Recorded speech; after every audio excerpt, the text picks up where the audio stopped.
안녕하세요. 오랜만입니다. 유튜브를 열심히 해야 되는데 열심히 못하게 되네요. 정말 죄송합니다. 이거 어쩌다 보니까 한 달에 한 번씩 이제 생존 확인하는 생존 채널이 된 것 같습니다. 먼저 이 화면 한번 보실게요. 참, 이 화면 보기 전에 제가 드리는 이 이야기들은 투자에 대한 얘기지 트레이딩에 대한 이야기가 아니에요. 이제 간혹 트레이딩 하시는 분들께서 제 채널에 와가지고 너는 사회부 기자냐, 투자는 하냐 뭐 이런 댓글을 다시는데 제 채널은 투자에 대한 얘기고 트레이딩이 아니니까 그 부분은 좀 이해를 하고 봐주셨으면 감사드리겠습니다. 투자랑 트레이딩은 조금 영역이 다르니까요. 이렇게 까만색 선에 파동이 있고 주황색 직선이 있는데 이거를 제가 뭘 나타내려고 그린 거냐면 까만색 선은 이제 가격이죠. 가격을 나타내려고 제가 이렇게 표현을 한 거고 이제 주황색 선은 가치입니다. 이 경우에는 이제 어떤 회사인지는 모르겠지만 가치가 쭉 높아지고 있죠. 가치 같은 경우에는 그 회사의 적정 가치를 얼마나 보냐 하는 것은 모두가 다 달라요. 투자자들마다 다. 그래서 누가 이런 말을 했죠. 내재 가치, 그러니까 가치는 내 마음속에 있는 거라고. 그리고 또 가치 평가를 하는 도구를 어떤 걸 쓰냐, 그것도 또 사람들마다 달라요. 하지만은 그 펀더멘탈의 가치와 가격의 괴리를 보고 투자를 하냐 안 하냐는 천지 차이죠. 그걸 보고 투자하는 사람들을 뭐 통칭 다 가치 투자자라고 봐도 되겠죠. 보면 이제 원래 본질 가치보다, 그러니까 내재 가치보다 주가가 아래에 있으면은 우리는 이 구간은 안전마진이 있는 구간이라고 말을 하죠. 이제 여기 내재 가치가 이렇게, 실제로는 내재 가치가 이렇게 오르진 않겠지만 내재 가치랑 주가랑 이렇게 갭이 커졌을 때 요 갭만큼을 우리는 안전마진이라고 합니다. 그 주가가 낮을수록, 그러니까 매수 단가가 낮을수록 우리가 그 종목을 컨트롤하기가 쉬워지죠. 그리고 내재 가치를 뚫고 올라가서 원래 내재 가치보다 가격이 높으면 여기 이제 우리는 고평가 영역이라고 하고요. 이 전체적인 그림을 보면 결국 평균 회귀를 믿는 거예요. 결국 주가는 내재 가치 근처에서 왔다 갔다 한다. 그 가치 근처에서 비싸지기도 하고 싸지기도 한다. 가치 투자자들은 일단 이걸 믿죠. 이걸 믿는 거고, 여기 요 구간을 조그만 걸 확대를 왜 했냐면은 여기 도식에서는 이렇게 매끈하게 보이더라도, 그러니까 이게 되게 장기적으로 펼쳐놓은 그림이에요. 이게 뭐 여기서 여기까지가 30년이 될 수도 있고 10년이 될 수도 있어요. 기간은 뭐 얼마인지 모르겠지만 장기간이고, 이 조그만 동그라미 영역을 확대를 해보면은 변동성이 크다는 거죠. 여기서도. 그러니까 이 단기간의 변동성은 기업의 가치와 별개로 센티멘트의 영향을 많이 받죠. 센티멘트, 그러니까 뭐 단기간에 투자자들의 심리, 뭐 뉴스, 뭐 회사와 관련된 여러 가지 소식들, 뭐 그런 거에 영향을 많이 받고, 아니면 뭐 하다못해 중소형주 같은 경우에는 주주 중에 누가 돈이 필요해서 주식을 왕창 판다든가 그 별의별 영향을 다 받죠. 단기간에는 그래서 여기 조금 떼어서 보면 변동성이 이렇게 크고, 장기간에는 결국 이 내재 가치를 중심으로 주가가 움직인다 하는 걸 보여드리고 싶어서 그렸는데, 그림 그리기 되게 힘드네 이거. 힘들더라고요. 아까 보여드렸던 가운데 내재 가치라고 했던 그 주황색 선은 소위 말하는 가치, 그러니까 이 가치는 가치 투자자들마다 설명하는 게 조금씩은 다릅니다. 그래서 각자가 받아들이는 가치에 대한 이야기, 그리고 그 안전마진에 대한 이야기가 조금씩 미묘한 차이는 있습니다. 그런데 뭐 보면은 어떤 분들은 미래의 현금 흐름을 다 뭐 합해가지고 할인하면 내재 가치다 이렇게 말씀하시는 분들도 계시고, 또 어떤 분들은 뭐 순유동 자산이 현재 시가총액보다 많으면 그 갭이 안전마진이다 이렇게 보시는 분들도 계시고, 우리나라는 좀 사이클이 짧잖아요. 그러니까 어떤 분들은 1년에서 3년 단기간에 EPS나 BPS를 추정을 해서, 그게 단기간에 뭐 3년이면 단기간이라고 할 수 있죠. 단기간에 뭔가 갭이 있으면 그 갭을 또 안전마진이라고 본다. 뭐 그런 뷰들은 다 다양한데, 결국은 그런 그 툴이나 도구를 갖고 투자를 하냐 안 하냐는 큰 차이거든요. 사실 약간 종교적인 신념의 문제인데, 그거를 갖고 투자를 해야 좀 이 주가 출렁임에서 좀 믿음이 생겨요. 그래 홀딩도 할 수 있고 뭐 뇌동 매매도 안 할 수 있고, 어쨌든 투자자들마다 가치에 대한 부분을 바라보는 뷰는 조금씩은 다릅니다. 어찌됐든 뭐 조금씩 미묘한 뷰의 차이가 있어도 이 사람들의 특징은 어쨌든 안전마진을 확보하고 주식을 매수한다는 점이고, 그게 뭐 성장 가치를 통해서 뭐 안전마진을 보든 뭐 순유동 자산 이하의 시가총액을 찾든 안전마진을 보고 투자한다는 공통점이 있죠. 그리고 이 사람들은 그렇기 때문에 주가가 하락할수록 더 투자하기에 안전하다고 느끼는 거고요. 안전마진이 큰 기업들을 조금씩 조심스럽게 모아나가는 거죠. 그래서 가치에 대해서 미묘한 뷰는 달라도 큰 철학은 동일합니다. 왜냐면 많이 버는 것도 중요하지만은 일단은 안 잃는 투자를 해야 되잖아요. 잃으면은 안 되죠. 잃지 않는 투자를 하다 보면 결국 그게 시간이 흐를수록 그 작은 수익이든 큰 수익이든 복리로 누적이 되니까 잃지 않는 투자를 한다. 뭐 그런 철학도 동일하다고 볼 수 있습니다. 앙드레 코스톨라니 할아버지죠. 이 할아버지는 가격을 개라고 표현했고 가치를 주인이라고 표현했습니다. 개랑 주인이 산책을 하다 보면 개가 먼저 갈 때도 있고 주인이 먼저 걸어갈 때도 있어요. 서로 앞서거니 뒤서거니 뭐 그런 개념을 표현한 것 같고요. 이분은 요새 우리나라에서 언급 많이 되시는 하워드 막스 이 아저씨는 이 주가의 출렁임을 시계추 이론으로 표현을 했죠. 시계추는 항상 극단으로 갔다가 또 하극단으로 간다. 극단에서 극단으로 왔다 갔다 하는데 실제 가치와 회사의 주가가 이 일치하는 순간은 찰나다. 그러니까 주가는 실제 가치보다 항상 왜곡돼 있다. 그렇게 말씀을 하셨죠. 이분은 이제 우리 가치 투자자들의 정신적 지주 벤저민 그레이엄 옹인데, 벤저민 그레이엄 옹은 이 가격을 미스터 마켓이 매일매일 제시하는 가격이다. 그렇게 말씀하셨죠. 그러니까 미스터 마켓이 매일 찾아와가지고 이 회사를 오늘은 500원에 팔게, 내일은 1000원에 팔게, 내일은 2000원에 팔게, 맨날 가격을 부르는데 그 미스터 마켓은 우리가 내일 가격을 얼마 부를지는 예측은 할 수 없죠. 예측은 할 수 없지만 이 사람이 부르는 가격 중에 우리가 마음에 드는 가격이 있으면 취하고 아니면 버리면 된다. 그런 미스터 마켓이라는 단어를 만드셨고, 워런 버핏 할아버지는 삼진 아웃이 없는 투구라고 말씀하셨죠. 그러니까 야구 선수들은 삼진 아웃이 되면 타자가 아웃되죠. 근데 우리는 삼진 아웃이 없잖아요. 미스터 마켓에서도 말씀드렸지만 끝없이 공이 들어옵니다. 그러니까 가격이 끊임없이 우리한테 제시가 되지만 우리는 우리가 유리한 가격일 때만 사면 된다는 거죠. 간단하지 않습니까? 그러니까 이 가치보다 쌀 때 이 아래에서만 사면 큰 피해는 안 입는다는 거죠. 그래서 보면 공통점이 또 있는데 가격이나 지수 이런 것들을 예측을 안 합니다. 왜냐하면 예측이 무의미하다고 생각을 하거든요. 뭐 코스피가 올해 12월에 뭐 1600포인트를 간다. 코스피가 뭐 올해 12월에 2000포인트를 간다. 이게 다 무의미한 거죠. 누가 그걸 예측할 수 있겠습니까? 맞으면 좋고 틀리면 말고식이잖아요. 그래서 그런 거를 예측하기보다는 현재의 상태를 진단한 거죠. 현재 주가가 내가 투자하려는 기업이 안전마진이 있는가 없는가 현재만 봅니다. 현재만. 그리고 우리가 처음에 원칙을 세웠던 안전마진이 생기면 사고 안전마진이 사라지면 슬슬 이제 비중을 줄여나가는 거죠. 그러니까 전체적으로는 기업의 주가나 아니면 지수의 숫자나 이런 거를 이렇게 예측하려고 하기보다는 아까 보여드렸던 주황색 선 있죠. 펀더멘탈. 그 펀더멘탈의 방향성을 예측하려는데 조금 에너지를 쓰죠. 예측이라고 해야 되나? 뭐 예측이겠죠. 뭐 내다보는 거, 미래를 내다보는 거 예측이라고 해야겠죠. 그러니까 펀더멘탈이 정확하게 얼마가 된다 보다는 그 방향성대로 가냐 여부가 중요한 거죠. 이만큼 갔지, 이만큼 갈지는 모르지만 어쨌든 우상향이냐.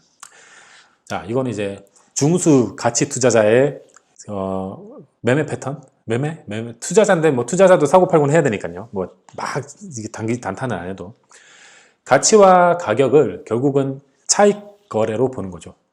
가치와 가격의 갭을 있을 때는 사고 없어지면 판다. 이 개념은 결국 크게 보면 차익 거래 개념이라 보고 안전마진이 커지면 조금씩 분할 매수를 해서 주식 수량은 늘리고 그다음에 이제 적정 가치를 주가가 넘어서서 주가가 비싸지면은 주식 수량을 조금씩 분할 매도해서 줄여나가는 이렇게 팔고 사고 이 기간이 뭐 한 사이클 기간이 10년일 수도 있고 한 달일 수도 있고 6개월일 수도 있습니다. 중수 투자자는 이렇게 하는 게 좋을 수도 있어요. 무조건 존버하기보다는 좀 비싸지면 줄이는 게 맞아요. 제 생각에는 한국에서는. 그리고 우리가 굳이 투자 대가까지 될 필요는 없잖아요. 투자 대가가 되려고 뭐 2000개 종목 중에 100루타 치는 종목 50개 쫓느니 수익 줄 때 적당히 수익 실현하고 또 싸지면 사고, 일반 투자자들은 이게 유리한 것 같습니다. 망고 제 생각이에요. 그리고 이건 이제 투자 대가들의 영역인데, 대가들은 다릅니다. 대가들은 싸지면 사고, 싸지면 사고, 싸지면 삽니다. 매도가 없죠, 보면. 이게 뭐냐면은 이 가격을 예측을 하기보다는, 그러니까 가격을 보기보다는 이 중간에 있는 이 펀더멘탈, 그러니까 이 가치, 이 회사의 구조적인 펀더멘탈의 미래만 보는 거죠. 이 주황색 선만 예측을 하는 거예요. 그래서 이 주황색 선의 방향이 꺾이지 않고 우상향이면은 주가가 싸질 때마다 매수하고 그냥 홀딩하는 겁니다. 그래서 보면 투자 대가들은 통찰력 플러스, 엉덩이 플러스, 현재 가격 무시라고 적어놨죠. 아까 중수는 가치 가격의 차익 거래라고 적었습니다. 이건 제 생각이에요. 제가 그냥 하는 생각입니다. 자, 가치 투자의 기본 이론은 이래요. 뭐 복잡하게 들어가면 더 복잡하지만 일단 기본은 가치와 가격의 괴리를 이렇게 이용을 한다. 이렇지만은 아까 말씀드렸던 단기적인 센티멘트의 변화, 단기적인 센티멘트의 뭐 시장 심리에 의해서 주가가 아주 크게 요동칠 수도 있어요. 단기간에 이거를 참기가 힘듭니다. 일반 투자자들은, 뭐 저도 마찬가지고요. 그래서 가격의 변동이나 인간 심리, 밸류에이션의 어려움 등등등 여러 가지 실제 가치 투자를 할 때는 어려움이 많지요. 이건 제가 좋아하는 그림인데, 가치 투자 하시는 분들이 많이들 좋아하시는 그림이죠. 아까 제가 펀더멘탈 그 주황색 선 그어놓은 거는 이게 우리 플랜입니다. 우리 계획. 이렇게 쭉 그어놓은 건데, 실제로는 그렇게 사는 게 쉽지 않죠. 이렇게 막 오르락 내리락 하잖아요. 이 자갈밭에서 자전거를 버려야겠네. 오르락 내리락 하고, 여기서 고점 물면 이까지도 기다려야 되고, 고점 물면 기다려야 되고, 이만큼 하한가 크게 맞았다가 올라가고 이게 우리 인생이 이렇습니다. 어쨌든 이 그림은 우상향이네요. 그쵸? 저점역이고 마지막 고점역이니까. 이 그림을 왜 보여드린 거냐면, 제가 영상에서 정말 자주 하는 이야기인데, 마켓 타이밍은 못 잡습니다. 그리고 예측은 대부분 틀립니다. 그래서 마켓 타이밍 자체를 잡기보다는 현재 주가가 가치 대비 싼지 비싼지만 보면은 마켓 타이밍을 잡으려고 안 해도 얼추 좋은 타이밍에 주식을 사게 되고 얼추 나쁜 타이밍에 주식을 팔 수 있게 돼요. 그래서 현재 주가와 실제 가치의 괴리를 계속 추적을 하면서 그것을 대응하는 게 맞지, 가격 자체를 추정하려고 하지 말자. 그리고 이제 다음 슬라이드에서 가격과 가치의 여러 가지 모양에 대해서 좀 볼 텐데, 케이스 스터디로 볼 텐데, 현실에서는 셀 수 없을 만큼 많은 그 패턴들이 있을 거예요. 그렇지만은 생각나는 몇 가지만 호로록 그려가지고 보여드리겠습니다. 자, 이거 아까 전에 제가 이제 계속 보여드리는 건데, 이 트렌드, 이 길이가 얼마나, 이게 그러니까 상승 하락이 얼마 동안의 기간 동안 진행될지, 이게 한 달일지 1년일지는 모릅니다. 그리고 가격이 얼마나 깊게 빠질지 몰라요. 이거 얼마나 오를지도 몰라요. 여기가 우리가 이제 안전마진이 크다, 뭐 안전마진이 한 30% 정도 확보됐다 해서 싸다고 해서 이 구간에서 샀어요. 주식을 많이 비중을 실었는데, 이 그림대로 안 오르고 더 빠질 수도 있어요. 더 빠지면 뭐 우리는 더 대응을 하겠죠. 더 적정 수준까지 더 빠지면 더 사겠죠. 어쨌든 얼마나 빠지고 얼마나 이게 기간이 진행되고 얼마나 오를지 이거는 우린 정확히 알 수는 없습니다. 그래서 주식을 살 때 몰빵을 안 하는 거고, 분산을 하는데 종목 분산뿐만 아니라 뭐 산업 분산도 하고 시점까지 분산을 하는 거죠. 주식을 매수하고 매도하는 시점 분산이 중요합니다. 그래서 분할 매도, 분할 매수하라고 다들 고수분들도 그렇게 얘기를 하시죠. 자, 이제 요런 패턴을 보셨죠. 요런 패턴. 기업의 가치도 쭉 높아지는데 주가는 항상 좀 비싼. 그러니까 정통 가치 투자자들이 생각하기에는 이 주식이 항상 비싸요. 예를 들면 뭐가 있을까? LG 생활건강 같은 게 있겠네. 그 주식은 뭐 10년 전부터 비싸다 그랬어요. 비싼데 비싼 상태로 계속 오르는 거예요. 그냥 실적도 계속 오르고 기업 가치도 계속 높아지고 주가도 거기에 맞춰서 계속 비싼 거예요. 그냥 이거는 좀 성장 마인드를 탑재한 가치 투자자가 아니면 그 약간 이렇게 보수적인 투자자들은 잘 못 삽니다. 그런데 이게 아까 직전 화면이죠. 이럴 수도 있어요. 이게 LG 생활건강이 이렇다는 건 아니에요. 이렇게 계속 이게 뭐 예를 들어서 여기서 여기까지 한 10년, 15년이었는데 15년 동안 회사 가치도 높아지고 주가도 항상 높은 상태로 이렇게 오르다가 실적이 조금 주춤하고 꺾이려고 하니까 주가가 엄청나게 폭락하는 수가 생깁니다. 특히 이제 밸류에이션을 좀 높게 평가받는 이렇게 성장하는 회사들은 이런 수가 생겨요. 이거 애초에 사지 말아야. 이건 뭐냐면은 기업 가치가 계속 낮아지고 있잖아요. 내재 가치가 쭉 낮아지고 있으니 뭐 이런 건 말할 필요가 없죠. 이런 거 사지 말아야 되죠. 이 불운한 투자자, 이 케이스는 뭐냐면 이 보면 기업 가치가 매해 조금씩 높아지고 있어요. 여기 제가 여기서 여기까지 15년의 기다림이라면 적어놨는데 15년 동안 기업 가치가 계속 높아졌어요. 그래서 야, 이거 기업 가치도 높아지고 안전마진도 충분하다 해서 조금씩 사는데 주가가 15년 동안 안 올라. 주가가 안 올라. 이건 얼마나 불운합니까? 그래서 기다리면 언젠가 튀겠지 했는데 이제 회사가 성장을 끝내고 이제 내리막길을 탑니다. 그랬더니 주가도 회사 실적 따라 쭉 내리막길을 타는 이 불운한 투자자. 그쵸? 이게 괜찮은 가치 투자 대상인데 뭐 다른 외부 요인도 물론 봐야 됩니다. 뭐 가치 투자를 한다 해서 꼭 뭐 숫자만 보고 뭐 이렇게 내재 가치만 보고 이건 말이 안 되고 이제 숫자 너머에 외적인 것도 봐야 되지만 어쨌든 이것만 보면은 얼마나 불운합니까? 기업 가치 계속 15년 동안 높아지고 주가도 안전마진이 있는데 회사 주가랑 안전마진은 점점 커지고 그러다가 회사가 성장을 멈추고 주가가 떨어지는 불운한 투자자. 근데 제가 여기 조그맣게 적어놨죠. 이런 경우를 가진 주식을 포트폴리오에 담고 있어도 고수분들은 포트 운용의 묘로 이걸 벗어납니다. 그러니까 결국 뭐 종목 잘 고르고 안전마진 잘 산정하고 뭐 이렇게 자잘한 것들은 다 전투고 결국 전쟁에서 이기는 거는 포트폴리오 운용이거든요. 그러니까 포트 운용을 잘 해가지고 이런 것도 다 피해갈 수 있어요. 리스크를 줄일 수 있죠. 짜잔! 아까 불운한 투자자인 줄 알았더니 자 여기 점선까지가 아까 보여드렸던 화면이죠. 방금 이 화면 여기까지. 그런데 회사가 쭉 안 좋아지더니 바닥을 찍고 회사 실적이 다시 쭉 반등하니까 이게 보면은 주가가 빠질 땐 크게 빠지죠. 이 웃긴 게 회사가 좋을 때는 옆으로 쭉 가다가 회사가 조금 안 좋아진다 싶으니까 주가가 크게 빠지다가 이제 밑에서 찌들어 있다가 회사 실적이 턴하니까 주가는 더 세게 턴합니다. 재평가되는 거죠. 그러니까 여기 기다린 사람은 바보고 여기서 잘 들어가면 좋겠죠. 이런 케이스도 있고. 자, 이거 쫄림없이 장투. 이게 뭐냐면은 회사 가치가 계속 높아지고 있죠. 근데 주가도 안전마진이 있어서 샀어요. 그런데 회사 주가도 회사 가치에 따라서 조금씩 올라요. 그런데 항상 안전마진이 있는 상태야. 그러면은 가치 투자자라면은 매도할 일이 없잖아요. 그렇죠? 항상 안전마진이 있는 싼 상태고 실적이 오르는데 주가도 거기에 맞춰서 조금씩 올라요. 그럼 이거는 쫄림없이 장투가 되는 거죠. 자, 이거는 근본 없는 테마주, 잡주. 이게 뭐냐면은 이 주황색 선은 뭐 여러 가지 아까 전에 가치라고 표현을 했는데 이 경우에는 그냥 EPS, BPS라고 할게요. EPS 15원 오르질 않습니다. 이게 기간이 뭐 한 1년 된다 칩시다. 1년? 뭐 오르락 내리락 하니까 뭐 몇 년 되겠네. EPS 15원 오르질 않아요. 여기서 지금 EPS가 마이너스 20원입니다. BPS 320원 뭐 이렇게 설정을 했는데 회사 주가가 이렇게 420원 하다가 어느 날 갑자기 급등을 해가지고 주가가 6,000원이 됐습니다.